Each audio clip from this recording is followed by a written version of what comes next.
Yang saya incar satu sholat di Masjidil Haram, yang kedua sholat di Masjid Nabawi. Saat kata Nabi, ya, sholatun fi masjidi hadza afdalum min alfi sholatin fi masiwah illal Masjidil Haram. Siapa orang yang sholat di masjidku ini, kata Nabi, Masjid Nabawi, satu sholat sama dengan 1000 kali sholat. Jadi kalau ibu-ibu yang kemarin berangkat umroh, bapak-bapak berangkat haji, pokoknya kemarin satu kali sholat Jumat di Masjid Nabawi sama dengan 1000 kali sholat Jumat.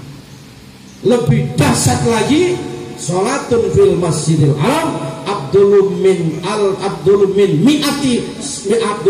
mi'ati alfi sholatin fi masjid. Siapa orang yang sholat di Masjidil Haram, satu kali sholat, satu kali rakaat sama dengan pahalanya lebih baik daripada sholat 100.000 kali. Nah ibu kalau mau berangkat, ayo bareng saya tanggal 13 insya Allah berangkat. Tapi saya nggak punya duit bu. Saya berangkat umroh bolak-balik itu kosasi, ongkosnya dapat dikasih. Ada juga yang kemarin berangkat haji surtinah karena hasil dapat gusuran tanah. Ada tuh. Yang penting jangan dijual semua. Kalau dijual semua buat berangkat haji, nanti pulang haji namanya haji makmur. Pulang haji tinggal rumah sama sumur, semuanya habis dijual semua gitu loh. Bapak ibu pengen ke sana kan?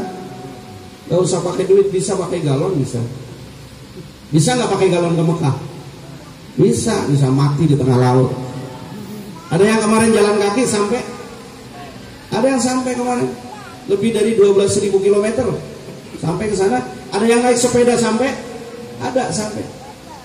Maka balik lagi hadirin yang kami muliakan, kalau belum bisa ke Mekah, paling tidak melihat wajah orang tua dengan senang, itu pahalanya sama dengan orang yang menaikkan ibadah haji. Udah paling enak. Ibu pengen menguasai dunia dan seisinya, gampang. Sholat 2 rakaat sebelum fajar. Siapa orang yang sholat 2 rakaat sebelum fajar, maka pahalanya lebih bagus daripada dunia dan seisinya. Jadi pertama, suara yang dibenci sama Allah adalah suara yang membentak orang tua. Wa qadara rabbuka alla ta'budu illa iyyah wa bil walidaini ihsana imma yablughanna innakal kibara ahaduhuma aw kilahuma fala taqul lahumā uff wa la tanharhumā wa qul lahumā qawlan karīmā. Dan Allah perintahkan kepada kita jangan pernah menyembah kecuali hanya kepada Allah, dan berbuat baiklah kepada kedua orang tua kita. Kalau orang tua ikut sama kita di usia lanjut, salah satunya atau dua-duanya, fala taqul lahumā uff, kata Allah, jangan pernah berkata uff, wala tanharhumā, jangan pernah membentak, wa qul lahumā qawlan karīmā, bertutur kata yang baik sama orang tua. Kata Nabi, bu, birru aba'akum tabirrakum abna'ukum. Kalau anak-anak ibu pengen jadi anak nurut, semua kuncinya gampang. Ibunya baik sama orang tua. Perhatikan baik-baik.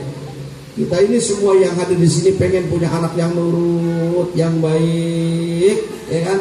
Anak-anak yang soleh dan solihah, nyenengin orang tua gitu. Kuncinya gampang. Birru aba'akum, ibu bapak seneng baik sama orang tuanya, tabirrokum abna'ukum, maka pasti anak-anak kita akan menjadi orang yang baik sama orang tuanya. Yang kedua, suara yang dibenci sama Allah adalah suara istri yang membentak suami.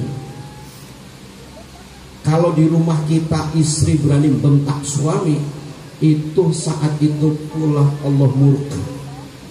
Pertanyaannya, istri sampean pernah bentak sampean ya?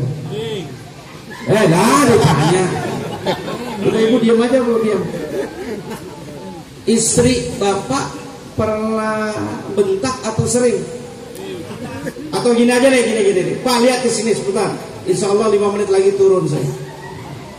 Bapak pernah ke pasar nggak kalau hari Minggu? Besok boleh ke pasar ya. Uji akhlak tukang jamu sama akhlaknya istri bapak, bagusan mana?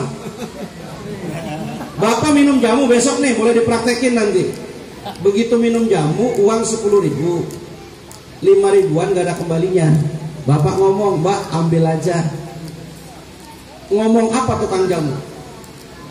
Paling tidak, Masya Allah, Alhamdulillah, makasih ya Pak, biar rezekinya lancar, umurnya panjang, Bapak bisa bolak-balik ke Mekah.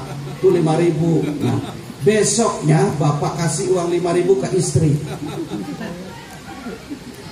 Bu, ada rezeki nih 5.000. Kira-kira ngomongnya apa? Dengerin aja.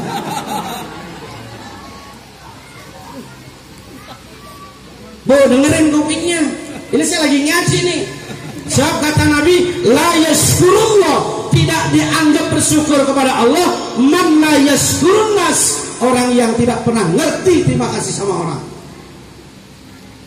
Hati Bu, mendingan mana laki bawa uang 50 juta tapi baliknya di janda sebelah, atau bawa uang 100.000 tapi balik ke rumah. Coba pilih. Bu, kenapa balik ke rumah? Saya mau nanya nih, tolong jawab. Ini nggak ada di kitab, tapi ini ilmu. Kalau dalam ilmu nahwu ada ma, ada man. Ma itu apa? Man itu siapa? Kalau ma barang mati, man barang hidup. Ibu ini seneng yang bawa apa seneng bawaan? Ayo. Ini bapaknya aja, Pak, suka tahlilan kan? Bukan di sini doang kan? Kalau pulang-pulang 40 hari, 7 hari biasanya dikasih berkat gak? Itu istri kita nungguin, Pak. Nungguin berkatnya apa nungguin yang bawa? Nggak, jujur. Saya juga tukang nyari berkat gitu loh. Kalau bapak pulang ke rumah, Maulid Nabi suka ditungguin, belum tentu istri kita nungguin. Acara walimatus safar, belum tentu juga istri kita nungguin. Nuzulul Quran, belum tentu juga istri kita nungguin. Tapi kalau acara 7 hari, 40 hari, biasanya istri kita nungguin suaminya atau nungguin yang dibawa suami. Ini kesalahan besar nih. Bu, saya sampaikan, yang namanya benda yang dibawa itu namanya harta. Ibu, masuk ke otak ibu, ad-dunya darun man la daralah wa malun man la man malah. Ini Nabi yang ngomong, dunia adalah rumahnya yang tidak pernah rumah, dan hartanya orang yang tidak pernah punya harta. Teman saya asar ngimamin, maghrib ngimamin, isya meninggal. Ada teman saya bangun rumah sampai miliaran, baru syukuran rumah, mati besok. Itu rumah milik dia apa milik orang? Bener gak Nabi ngomong? Dunia rumahnya orang yang gak pernah punya rumah. Ya. Makanya konsep agama, apa yang disatakan oleh Rasulullah, idza amsayta fala tantadiril sabah, idza asbahta fala tantadiril masa. Kalau Anda hidup di waktu pagi lalu kemudian mau berbuat baik, jangan nunggu waktu sore, sebab untuk sampai ke sore belum tentu hidup, maka lakukan pagi hari itu cukup. Ibu, kalau pengen gak dimurkai Allah, pulang dari sini jangan pernah berani bentak suami. Nih lihat nih, ini ilmu Bu. Ibu gak usah buka kitabnya, gak usah ngaji di mana-mana, dengerin aja. Rasulullah kalau minum begini. Ini biar istri paham soal akhlak. Rasulullah kalau minum itu sekali tegukan bismillah. Jadi bismillahirrahmanirrahim. Begini nih minum tuh, lihat nih. Kalau haus habisin Bu. Ini kan saya cuma nyontoin. Lagi ribet banget sih, tinggal liatin aja. Selesai. Kenapa kemudian Rasulullah gak pernah ngajarin minum itu bablas? Khawatir napas dari hidung masuk ke air, dan itu akan menjadi sebab biangnya penyakit. Tanya sama dunia medis. Bahkan saya kemarin ngobrol sama dokter. Dok, apa yang menyebabkan orang itu stroke? Apakah karena dia makan yang gak dijaga? Apakah dia kurang olahraga? Ya, itu bagian dari sebab. Tapi sebab yang pertama adalah stres. Profesor di Jerman sekarang sudah menemukan obat orang stres, bukan pakai pil, bukan ke dokter. Bangun malam jam 2 sampai subuh gak tidur. Ternyata obat stres adanya di malam. Rasulullah kalau minum begini nih Bu, nih. Bismillah sampai 3 kali tegukan. Dan kalau suaminya minum, Aisyah selalu di sampingnya. Ini Aisyah dulu. Rasulullah mau pulang dari masjid sholat Jumat, udah di pintu, Aisyah dulu. Aisyah sekarang mah kadang-kadang malah ngomelin. Lakinya assalamualaikum, gak dijawab, begitu masuk lakinya diomelin. Saya sama rumah siapa aja, tinggal masuk aja ribet begini. Ada yang begitu. Orang mana? Orang Jakarta. Keluar gerbang tol Cikarang Barat, belok ke kanan, terus muter sampai mentok, putar balik. Habis putar balik belok kiri. Habis belok kiri terus saja ada pom bensin. Belok kanan. Terus nanti ada jembatan nyebrang kali. Belok kanan nanti terus kemudian kanan lagi. Begitu ada gang belok kiri. Nah itu orangnya lagi kumpul di situ. Bu, sampai mana tadi saya ngaji? Belok. Ngaji belum pulang udah lupa. Jadi kalau Rasulullah minum, Aisyah di situ, dan Rasulullah suami tipe yang bagus, nggak pernah ngabisin minuman yang ada di gelas, pasti disisakan. Kenapa? Istrinya sudah menunggu. Cuma Aisyah, hebatnya Aisyah, kalau Rasulullah minum di sini, Aisyah pasti minumnya dari sini. Kalau Aisyah sekarang diputer. Jadi Aisyah isinya Rasulullah kalau minum di sini ya Rasulullah minum, Aisyah minum di sini. Aisyah sekarang diputer. Puter sini. Suatu ketika Rasulullah minum gak pernah habis.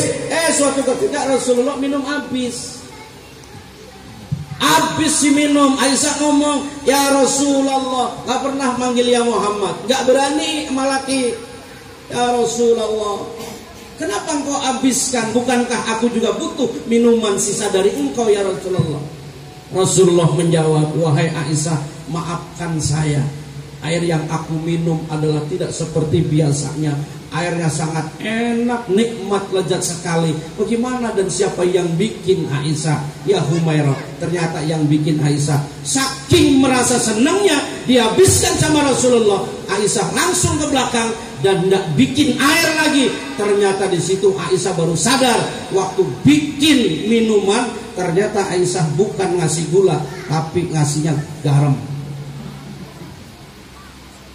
Coba lihat.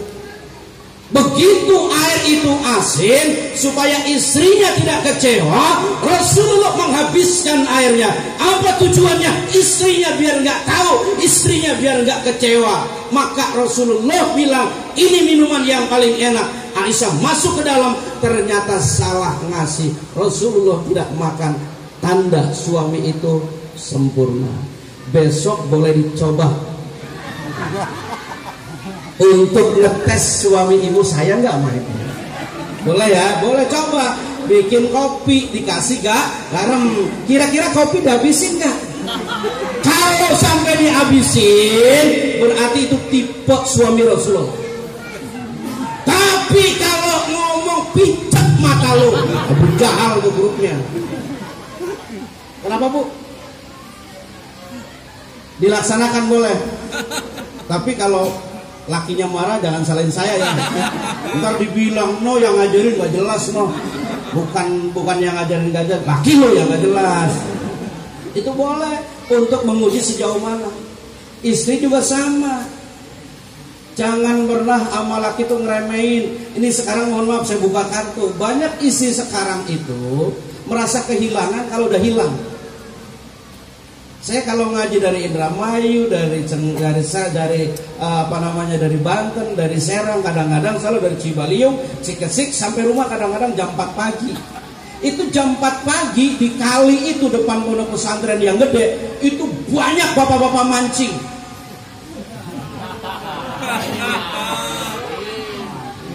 Saya tanya, saya bilang ini sudah jam 3 malam, kenapa Anda belum pulang? Apa jawabannya? Ustaz, saya lebih nyaman, lebih tenang, lebih tentram, lebih nyaman megang gagang pancing sampai pagi daripada megang gagang bini gua.